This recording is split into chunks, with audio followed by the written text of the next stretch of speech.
Sunday night. Doing it here. Have a little OG talk. Got a OG for real coming through, chopping it up on the Hillside Roundup. Um, hey, it's about that time. Class of 1979. We're gonna get into a little bit of basketball, a little bit of football. We're gonna be all over the place. Sorry I'm late, but we're doing it 8:45 to 9:15. You know, and just waiting for my good OG to come on in, chop it up with me, and we about to get a little history lesson going on right here.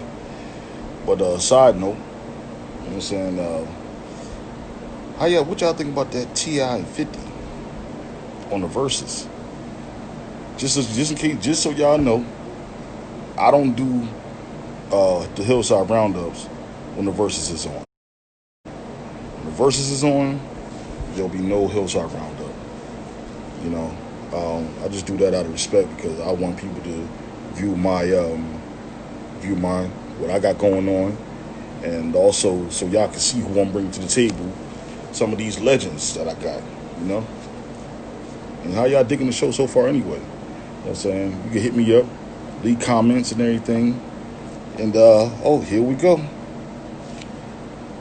He coming on in. He about to accept that invite, and we about to get started. But yeah, if you got any comments, anything like that, you can leave them down in there. You know what I'm saying, in the box, on Facebook, YouTube, and here. You know what I'm saying, for you guys that watch it live. But yeah, we about to get started. I'm just waiting for him to come on in. He should be in any second now. Let me pay him. Got to make sure I'm. Let's see, yep, here we go. Coming on in right about now. Peace out.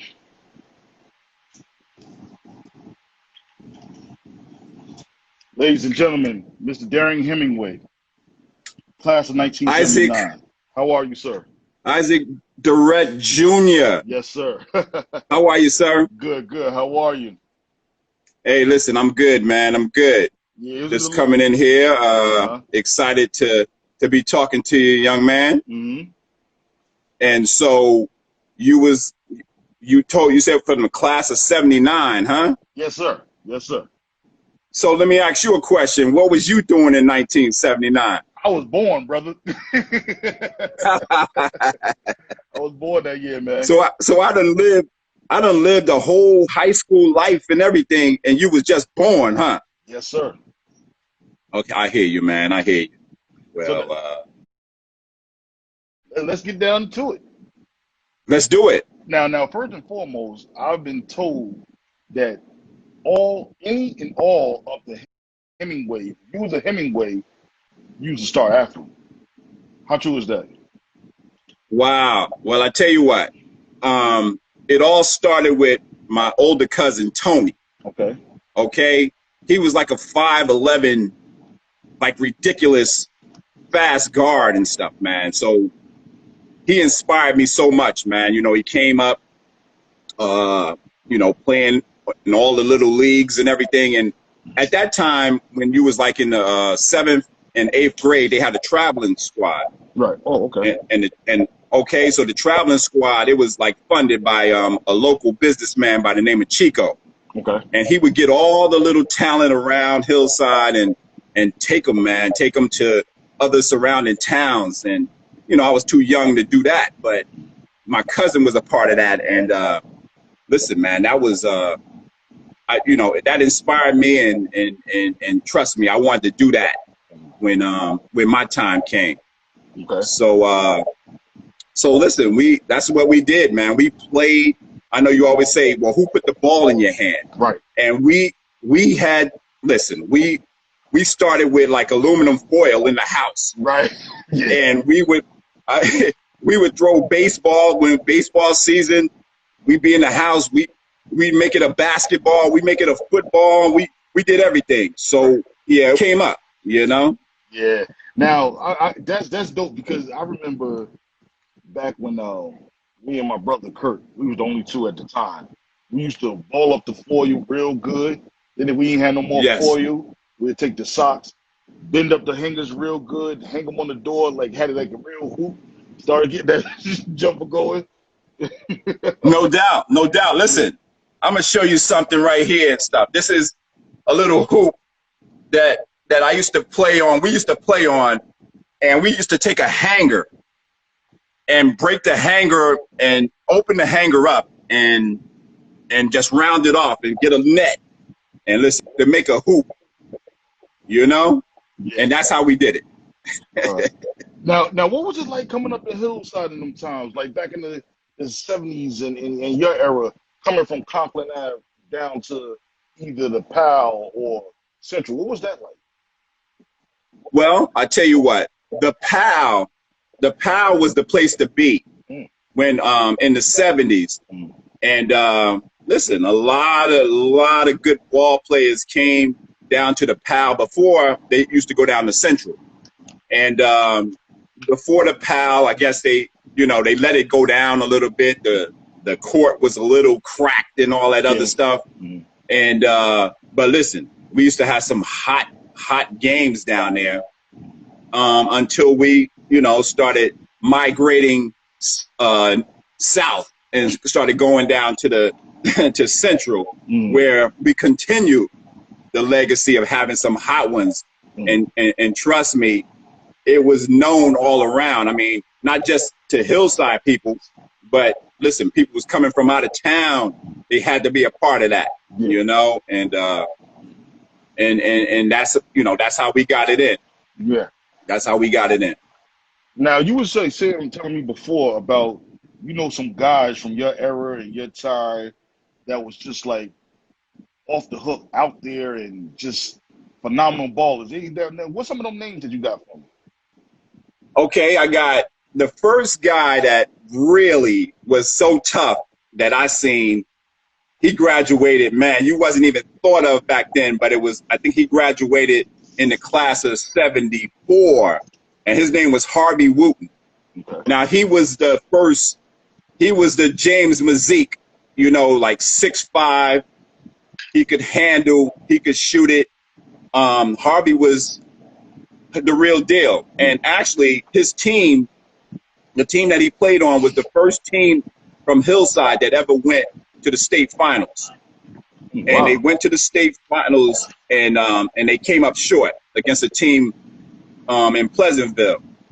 And I remember as a young man, I was watching that. They came on TV and oh my God, I was like, man, I gotta do that. I gotta be a part of that. And so, Harvey Wooten, you had on that team a white kid by the name of Jay Jones, who had an afro at the time and stuff. And he was pretty, I'm telling you, and he was tough. You had another guy, I hear my young dog, Al Tariq, talk about him being a defensive specialist.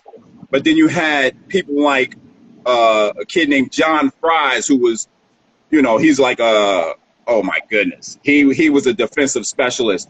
So you had different players, man, coming up during the times. I mean, 74, 75, 76, great ball players. And on that team that they went to the finals was a young sophomore by the name of Victor Wells. And that was the emergence of Victor Wells at that time. And like I told you before, if you're a sophomore, you're a freshman starting on a high school team, then that means you're going to be special. Right. And that's what he turned out to be. Yeah, Vic Wells, man. I mean, like, when I talk to older guys, some of the younger guys know him too, but most of the older guys, they give him the utmost respect. And I'm still trying to get that man on here, but I see he be busy. He's real busy doing. He's still working with kids, like during the quarantine and everything. Yeah, I be watching him, man. He's like 60, whatever and stuff, and he be out there doing his thing. And listen, just a love of the game. He just loved the game, and as we all do. Yes. But listen, he loved it, and I love the fact that he's giving back and just he was just a great talent. Yeah. And the thing is, you know what, Isaac, you know what, we all have stuff in our life, Right. stuff. Yeah. And that stuff that you have in your life could either make you or it can break you on, you know, in your career or you going forward. It can do that kind of stuff to you. Mm. And Victor, you know, he had some stuff in his life that kind of derailed him from, hey, who knows how far he could have went, you know? And maybe that's some of all of us and stuff, you know, that have stuff. Right. You understand, stuff in your life, and you know, you get a break here and there and stuff. You never know how far you can really travel. Yeah. You know. Yeah. But he had a nice little ride with the, well, I'm not gonna say even little ride. I see he posts a lot of his college days, high school, and Globetrotter days too, man. Like he had, I think was it the Globetrotters? I think it was. But like, you know, good guy. Love the game, love the game. The game loves him back. Passion, man. Yeah. I think, you know, I listened to all of the interviews that you had, and they all taught me something. Mm-hmm. And it was Delvon who touched on the fact of passion. Yeah. That's what he spoke about, passion. And that is so man, you know, passion for the game is something else. And I always had passion for it. I mean, I still love the game. I still got a hoop in my backyard and stuff that I go out there and still be trying to hit my 20-foot jumper and stuff like that, or just working out something. But once you lose that passion for the game, man, I mean, you know, that's something to really deal with after you loved it for so long, you know. Yeah, I mean, yeah, but also I was always told if you don't love the game not gonna love you back. I love that. You know, I love that. and that, I mean, I found that to be the God honest truth because you got a lot of guys that came out and did their thing and you know got attracted or moved on to something. Like me myself, I got too comfortable, you know, bumped into things and mainly females, and then you know it's got started eating, started drinking, you know. Then you Yeah, know, it'll derail you. yeah, It'll derail you. I mean, listen, I'm gonna tell you something. Now I came up through the whole thing and stuff. I mean, my parents moved to Hillside when I was like 9 years old. okay. So you talking about Biddy Ball, you talking about all of that. And man, I love the game so much. And I remember in the 7th grade, I went to WOK. Okay. And listen, man, WOK. So, you know, made the team in the 7th grade, but he was giving the 8th graders, you know, more run than anybody. Yeah, but they was moving on. So, oh yeah, absolutely. So, but I was part of the team, whatever, you know. And so, what happened was, I had a math class, and oh my goodness, it was algebra. I was struggling in algebra, and so I was failing algebra, failed it, and so got my report card and had an F. Didn't know how to take an F home to my parents in the first marking period. Oh, So what do as a genius? I take the F and turn it into an A. Okay.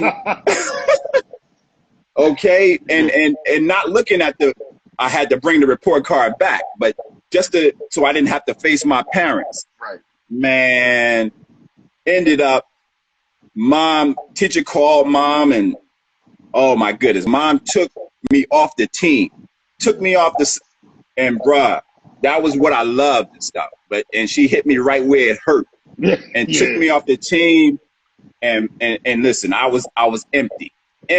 And that year, you know, we went on to win the championship, and we played at the high school. You know, fans and all that other stuff. Man, I'm sitting in the stands like, come on, man. You know, I wasn't a part of nothing.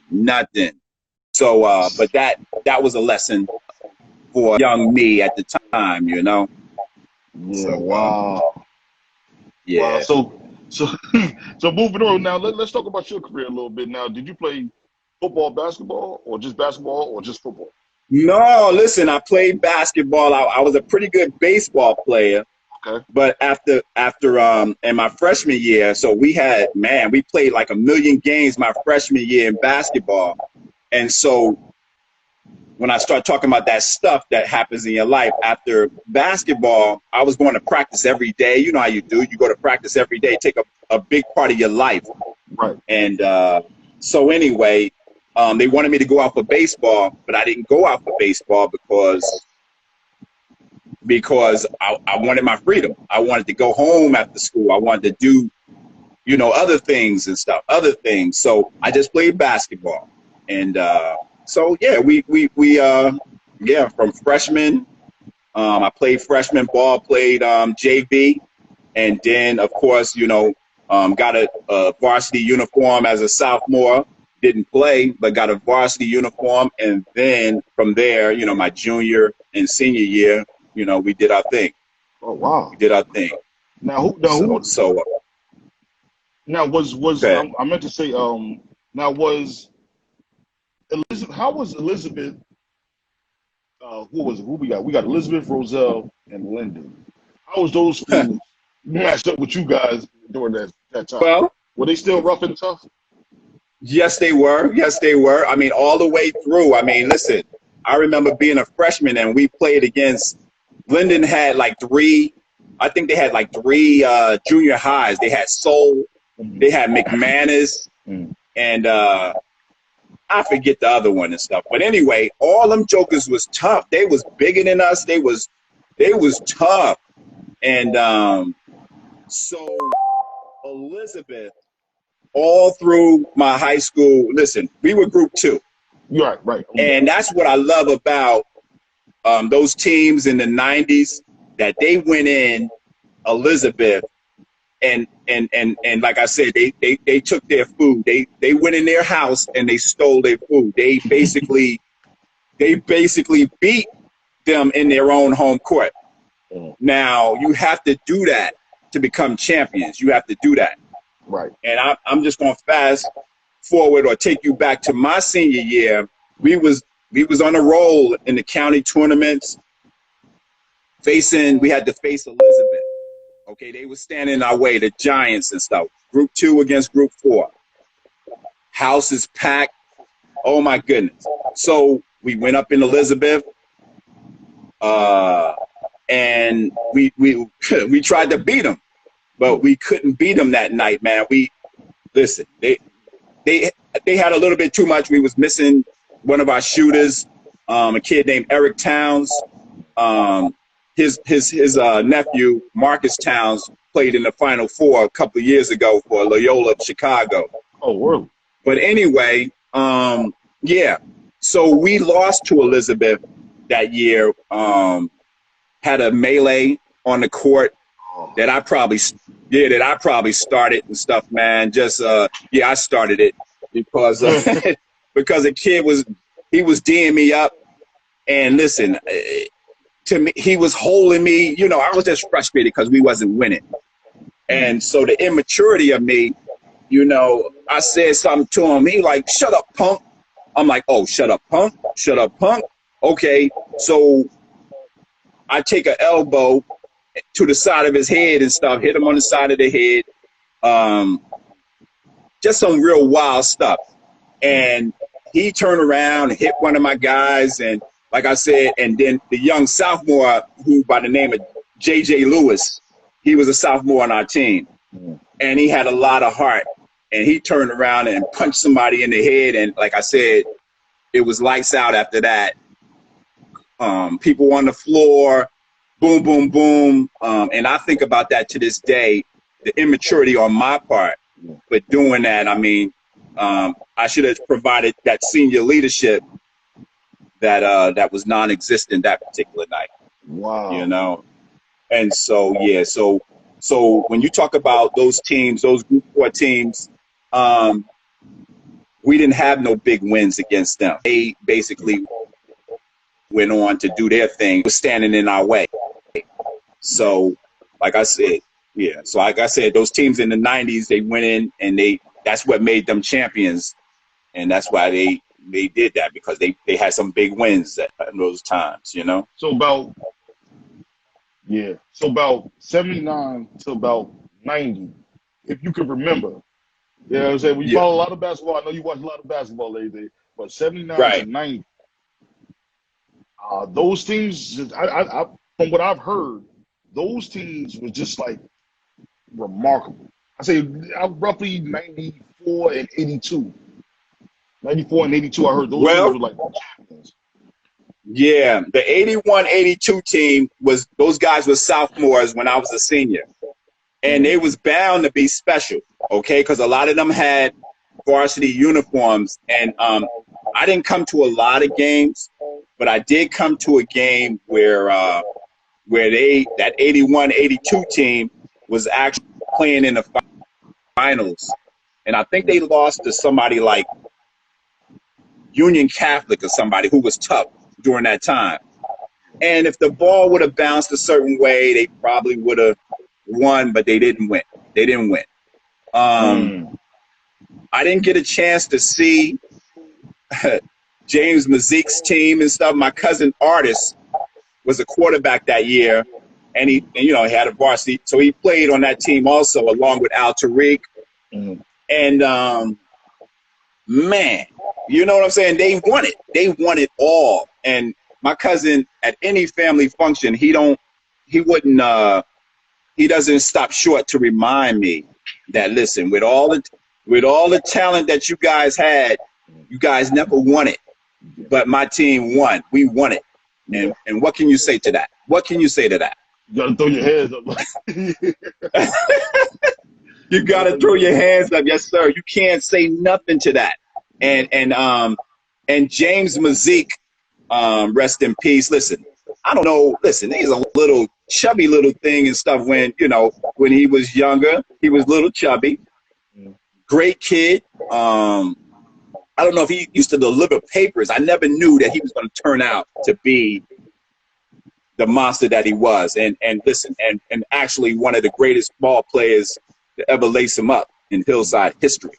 Yeah. I'm going to give him that. Yeah. I'm going to give him that. Rest in peace, no doubt. Yes. Yes. Absolutely. Absolutely. Oh, man.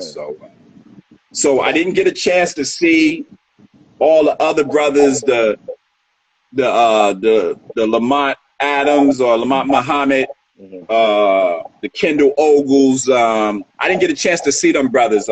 Even Dwayne, whew, I got to take my hat off to that brother and stuff, Dwayne Arrington, because he had some great leadership, and I think he won like 2 titles in his career. Yeah, he said 2. Yeah. Okay, so listen, I got to give him that. I mean, you can't take that away from him. And so, great ball player as well. So what was Central like when you was playing down there? I know we touched on it a little bit, but when you played at Central, what was that like? Like, was like the competition better there, or was it more so you had to go to the PAL first? Well, I never wanted to limit myself to, my hometown and stuff. Central front, because like everybody said, you get down there nice and early on them hot days. You get down there at 5:30, no later, because they're on the court. And you're not trying to lose, okay? Because if you lose, either you're gonna sit on the sidelines or you're gonna go home. So right. Central was ridiculous. And I told you about on Sundays I had my weekend warriors who I had been playing with since I was like 14 or 15 years old. Right. And they gave me the toughness. They used to they'll bang your brains out. And in that crowd was Jerome Dunn, father of Damian Dunn. Yes.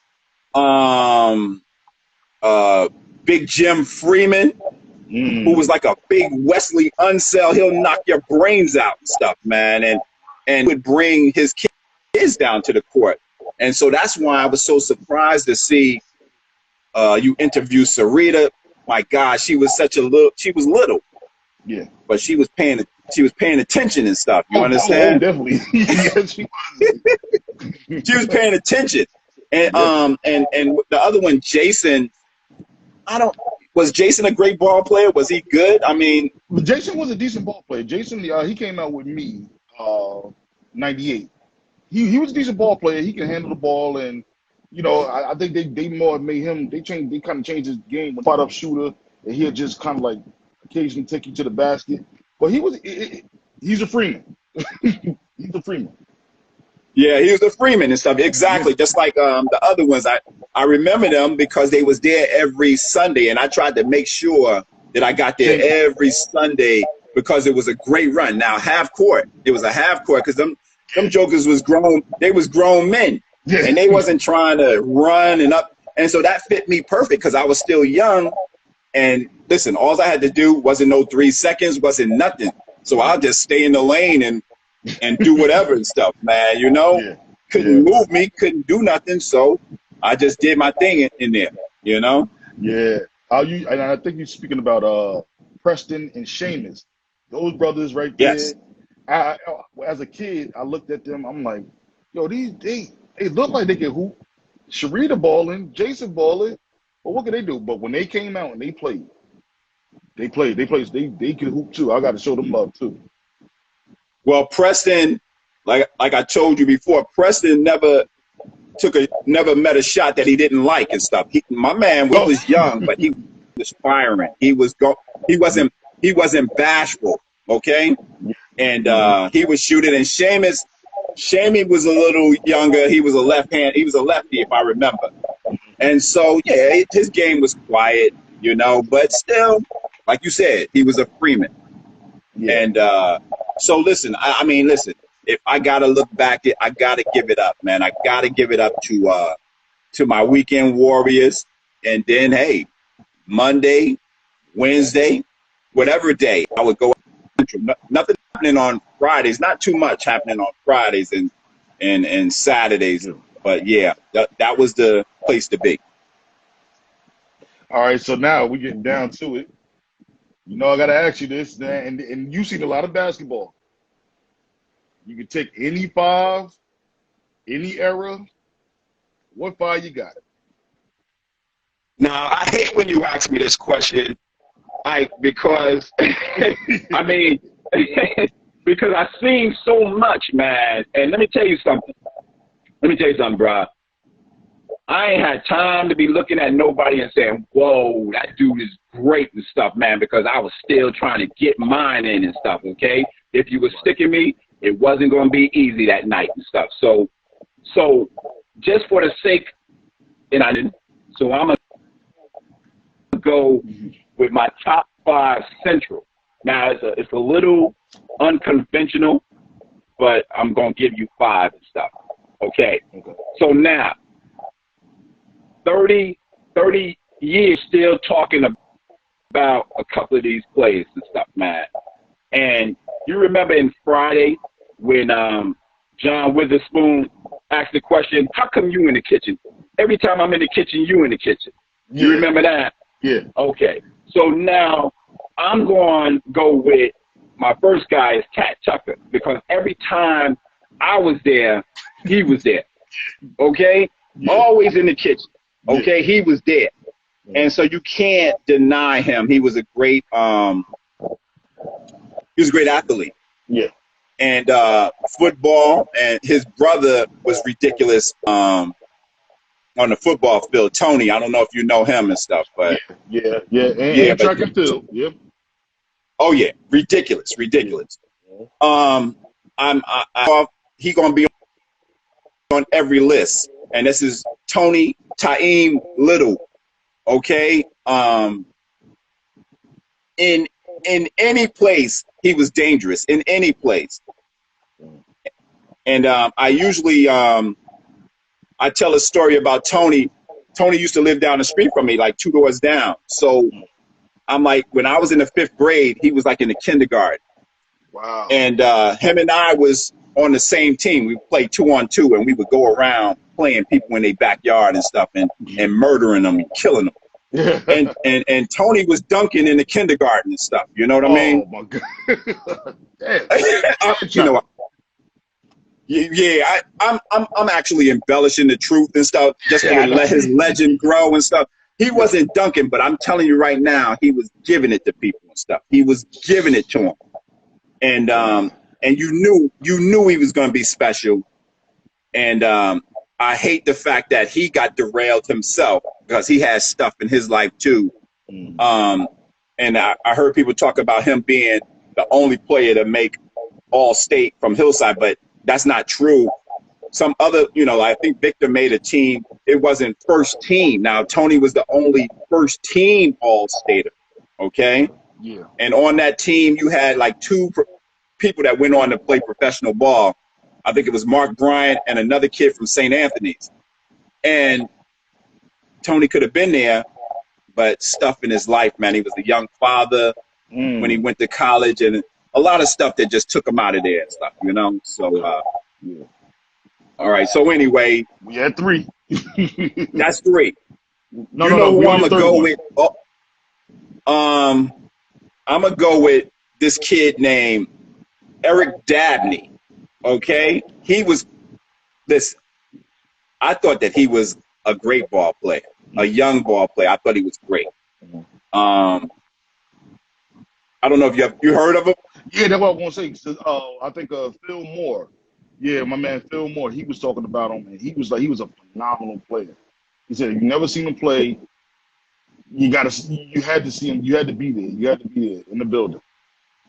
I thought so. I thought he was an awesome ball player.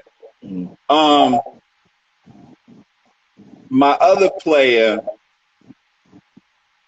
I gotta listen. These guys always there, and I talk about the Arrington brothers. Yeah, they was always there and stuff. Dwayne and Delvon was like, he was a little young on the sidelines and stuff, and had his ball and stuff. And I don't know if I ever remember playing with him or him getting on the court at the same time, but I did notice him and lost track of him and everything. I lost track of him.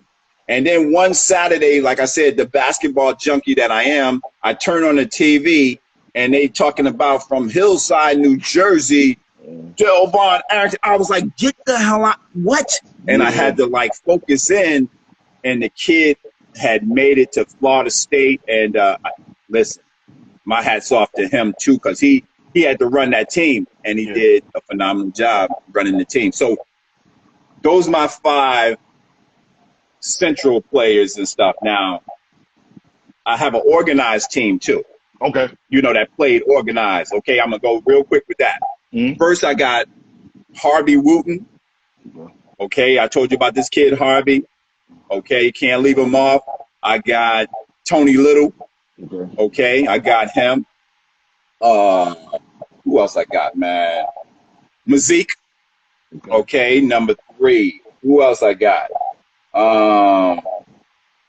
Man, the whole 81, 82 basketball team that was like with J.J. Lewis, Hank Hall, Imam Muhammad, Big Raheem, Ed Manuel. These kids, I'm just throwing these names at you. These kids was like phenomenal. And anytime Hillside had a big man, every time they had like when they had Big Gmo, what's his name, Gmo? Or Gmo. Listen, they had great success. Okay, great success. And when he came from, I think he came from Jersey City or something like that. And I would see him. I didn't know him, but when I came home, I lived on Clinton Place, and I would see this big, larger-than-life gentleman walking down the hill, down Williamson Avenue. Oh, that's Chimo. That's Chimo. And listen, anytime you had a big man, you had some great success. So yeah, those guys, like I said, and then on top of those are the guys that I saw. Okay, didn't see those 94 teams or the 90, whatever they did, that won all those other sectionals and championships and everything. I'm sure they deserve their place in the history of Hillside basketball as well. Wow, man. Absolutely. Mr. Hemingway, yo, I'm gonna tell you, man, I really enjoyed chopping it up with you, gaining some knowledge, man, and hearing about some of these guys, man. We definitely have to do this again. Definitely got to do it again. Absolutely, We need a absolutely. part Listen, two. you got a great forum here. I would love for you to listen. I know you talk to your contemporaries, but if somebody like you said you was trying to get Victor on and stuff, he could share a lot of things with you. A couple of other players that have a whole lot to share. You know, like I told you before, we played under a legendary coach, Joe Silva. Yeah. But all in the back of my mind, I said, man, what if we would have played for Griff? Griff would Coach have Griff. opened us up. He would have let us, he would have, we was more regimented at that time. I mean, you had to break the play if under Silva. And listen, and it better go well when you break that play and stuff, because if it didn't, he'd be like, sub, sub, get over here. You want to jock for the JVs. That's what he used to say. That was his famous line and stuff,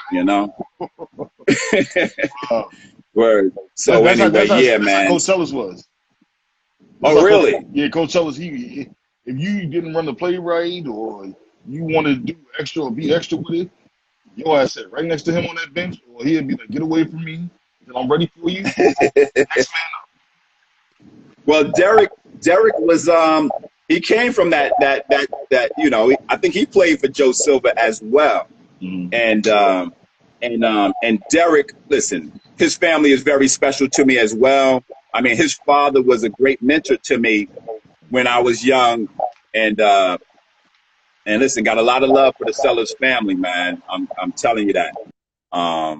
Great stuff, man. Great. His father definitely used to mentor me and talk to me and act like a man and stuff. Wasn't just talk to me, and that meant a whole lot to me, as well in my growth, Yeah. Hey, man, well, I want to thank you again for joining me. I'm going to chop this up and get this up here so these young kids get some knowledge.